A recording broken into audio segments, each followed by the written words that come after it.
Hi, this is Chris again. We're out here in Thousand Oaks today doing a edible fruit garden conversion from ornamentals. And before we talked about some of the plants involved, I'm going to talk about how to make sure it's going to be a successful planting.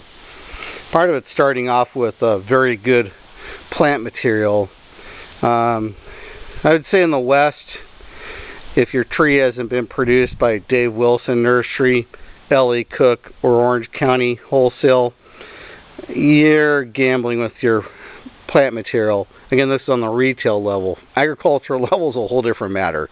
And at that point, you've got a number of specialized propagators. But so when you go in a garden center, you want to look for something that's reputable, and that's Dave Wilson, L.E. Cook, or Orange County Wholesale. Those are the primary propagators of fruit trees in the West for retail, and frankly throughout the country. Both those L.E. Cook and Orange County Dave Wilson ship throughout the country. The first thing is that these trees were bought in bare root in the winter time and then potted up in number 7 or number 15 gallon containers. And today's planting time, it's in mid-October, and we're going to plant this, and this is a great example of really healthy plant material. This comes out of a number 7 container. It's a combination salad apple tree, and you can just see how healthy these roots are. Nice plumped up white roots. It means this tree's actively growing in its container, not just sitting languishing at the nursery getting watered and over fertilized, or maybe not even fertilized at all. If you're going to buy a plant, you just pull it out of the pot. If it's a quality plant, the root ball will hold. If it's not, then it's not rooted, not worth the money.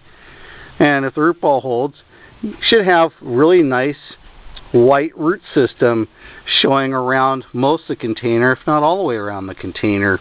This is when you know you're going to plant this plant, water and fertilize it right, you're going to be doing good. It's going to have great results. And so that's going into the ground. We can hose it off to free up some of these roots. We can finger rough it a little bit. Get this root system so it's not bound to the root ball. Get them hanging off the side here. So when we put our backfill mix in, they root out into the backfill mix and begin taking up water and nutrients from the soil and not just the root ball.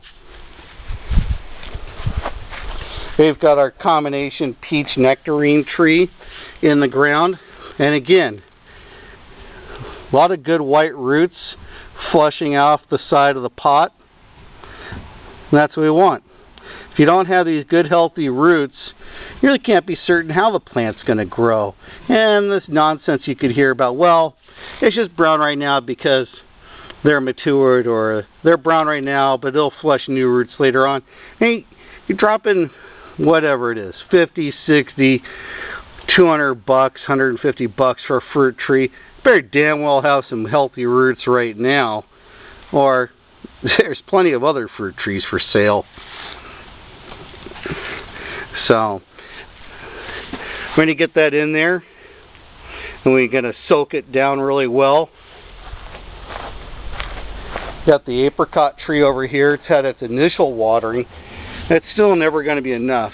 We've turned this into a nice rich mud pile. I can guarantee you, as muddy as this is, that is still not enough to get this tree thoroughly wet. You could pull down here and eventually get to some dry soil. You want to have this soil, this tree, just swimming in water the first day or two out, so that there's no drying out of it. So that's about the roots and the basic wetting of this initial planting.